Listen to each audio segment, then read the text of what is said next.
ఇకపోతే కర్కాటకంలోకి రవి అంటే సహజ పంచమాధిపతి రవి రావడం, అది చతుర్థ స్థానం అవ్వడం అంటే ఈ రాశి వాళ్ళకి ముఖ్యంగా కేతువు యొక్క దశ కానీ, కేతువు యొక్క భక్తి కానీ, కేతువు యొక్క అంతరం కానీ జరుగుతూ ఉన్నట్టయితే వాళ్ళకి తప్పనిసరిగా డబ్బులు వస్తాయి. వాళ్ళు చెక్ చేసుకోవచ్చు. కేతు దశ కాదు, భుక్తి కూడా కాదు, అంతరం, సూక్ష్మ, ప్రాణం, ఈ 3 దశల్లో కంపల్సరీ డబ్బులు వస్తాయి. రెండోది, వీళ్ళకి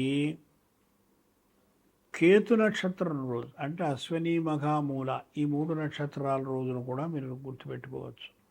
డెఫినెట్గా డబ్బు రావడం అనేటువంటిది తథ్యం. అలాగే వచ్చినటువంటి డబ్బుని ఖర్చు పెట్టకుండా జాగ్రత్తగా వీళ్ళు పొదుపు చేసుకోవడం అనేది చేసుకోవాలి వీళ్ళు. తర్వాత ఈ రాశి నుంచి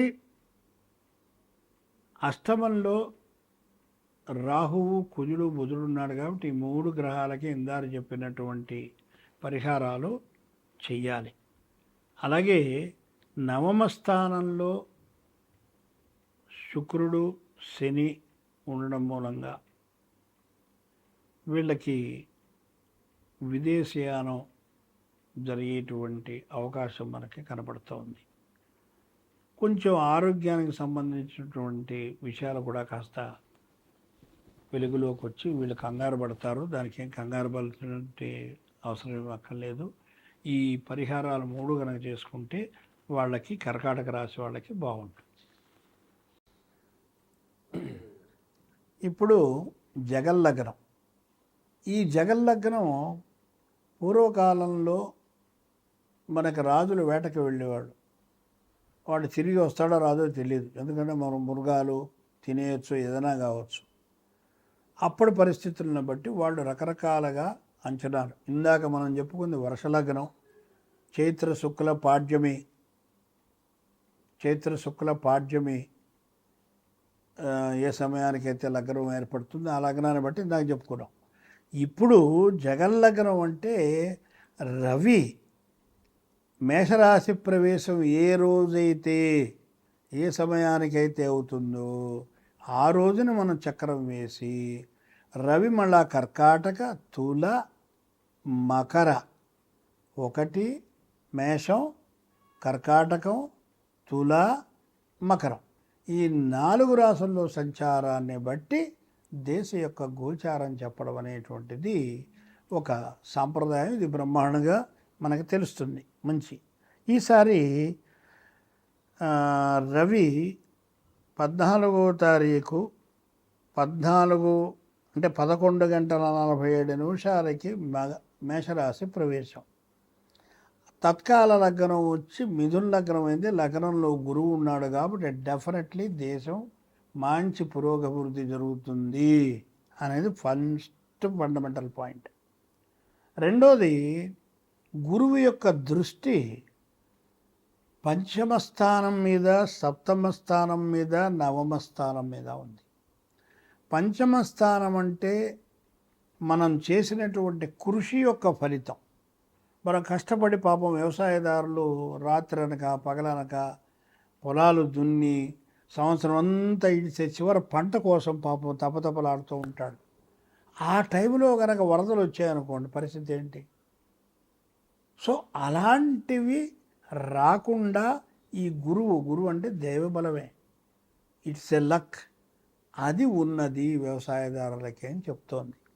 అంటే పంటలు బాగా పండుతాయి, వ్యవసాయదారులకు ఈసారి డబ్బులు బాగా వస్తాయి. తర్వాత సప్తమ దృష్టి ఉంది అంటే మన దేశం ఇతర దేశాలతోటి మంచి సత్సంబంధాలు ఏర్పడి అభివృద్ధి చెందుతుంది అని చెప్తోంది. అంటే కొత్త సంస్కరణలు ఏర్పాటు చేస్తారు.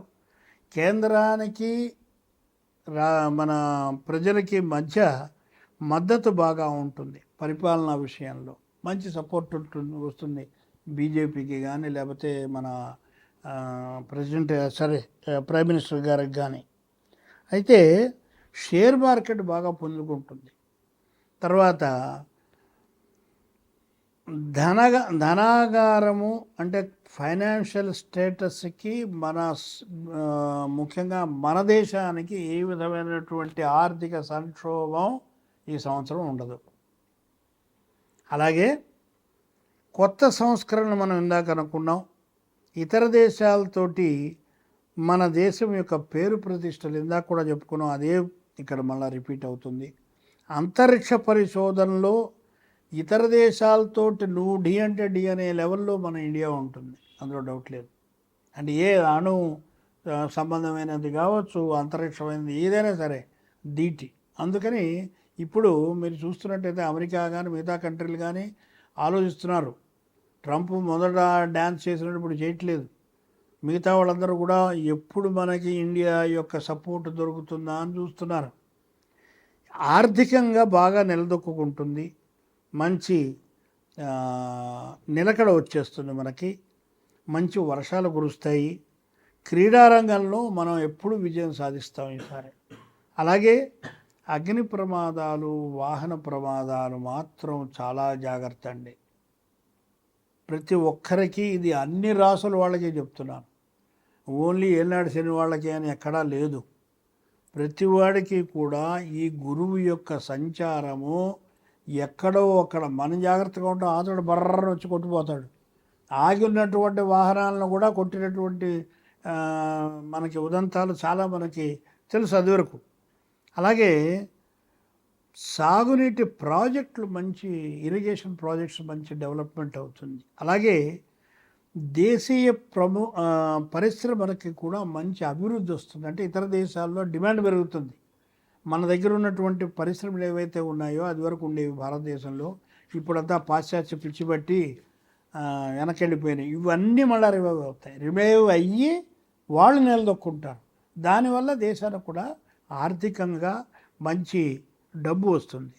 అలాగే ఆయుధ పరిశ్రమ ఒకటి మనకి బాగా అభివృద్ధి చెందేటువంటి అవకాశం కనబడుతుంది. అలాగని రాబడి కన్నా ఖర్చు ఎక్కువ. ఎందుకనంటే మనం కొత్త కొత్త ప్రయోగాలు చేసేటప్పుడు వాటి మీద ఇన్వెస్ట్మెంట్ చేయాలి, తప్పదు. సో ఆ విధంగా తప్ప చెడుగా కాదు. అయితే ఇంటర్నేషనల్ లెవెల్లో హోటల్స్ని నిర్మించడం అనేటువంటి లెవెల్కి మనం ఎదుగుతాం. ఇంటర్నేషనల్ హోటల్స్ ఉంటాయి, దానివల్ల మన దేశానికి డబ్బులు వస్తాయి. అలాగే టూరిజం డిపార్ట్మెంట్లో మంచి పేరు ప్రఖ్యాతులు వస్తాయి, మంచి ఫుల్ ఫారినర్స్ ఎగబడతారు ఈసారి మీకు. అలాగే ఇంకొకటి మాత్రం చెప్పదలుచుకున్నాను అందరికీ కూడాను, పాలకులకి దయచేసి దండం పెట్టి చెప్పేది ఏమిటంటే, రాబోయేటువంటి ప్రకృతి వైపరీత్యాలు, తుఫాన్లు, అలాగే ఇతర సంఘటనలు, దేశంలో భూకంపాలు, ఇవన్నీ కూడా వచ్చేటువంటి అవకాశం ఉన్నది. కాబట్టి కొంచెం ముందస్తుగానే కాస్త సీనియర్ మోస్ట్ ఆస్ట్రాలజర్స్ ఎవరినైనా సరే గవర్నమెంటు వాళ్ళని పిలిచి వాళ్ళతోటి సంప్రదించి మాట్లాడి వాళ్ళు ప్రణాళికలు చేసుకున్నట్టయితే ఎంతో ఉపయోగం ఉంటుంది. మీరు వెళ్ళేటువంటి దోవలో ఏ విధమైనటువంటి అడ్డంకి కూడా రాదని చెబుతూ స్వస్తి ప్రజాభ్యాం.